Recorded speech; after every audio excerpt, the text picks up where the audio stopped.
Niache sasa nilale, na kuanzia leo kila mtu atajua mwenyewe anakula nini hapa ndani. Mbona kama umekasirika? Musa, mbona leo unaonekana una furaha kabisa? John, kuna kitu naona akipo sawa kwa Profesa na Asha. Kitu gani hicho, au ushaanza kumpenda Asha?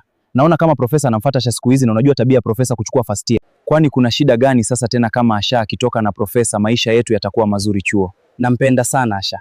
Asha anajua kuwa unampenda. Bado sijamwambia, ila nampenda kuliko kitu chochote hapa chuoni. Musa, kama unajua Asha anapendwa na Profesa, acha kumfuatilia, utapotea rafiki yangu. Niko tayari kuacha hata chuo, lakini sio kumkosa yule mtoto. Neema, mbona hadi leo sioni matokeo yoyote mapya? Profesa, nimejaribu sana kumchonganisha kwako, lakini bado imekuwa ngumu. Shida nini tena? Au kuna kijana anamchanganya? Ni dili naye kwanza. Hapana, si unajua bado first year na akili za kitoto. Fanya mbinu zozote uhakikishe napata Asha, utazidi kufurahia maisha ya chuo. Kama nilivyosema, Magantoa mchungaji ukonje utamwake sembuse Asha. Na kuaminia Neema. Usijali Profesa. Vipi Mage, mtoto wa mchungaji ushamchoka? Halo mama, mwanao leo ni siku ya 3, sijala chochote na sina hela, naomba unisaidie kama una akiba nile leo. Mwanangu, niko na 1000 tu, nilitaka niwapikie uji wadogo zako, ila ngoja nikakutumia ule leo, wao watakula kesho. Basi mama, usitume, weka wapikie watoto. Mimi nitajua nitafanyaje tu huku, usijali mama yangu.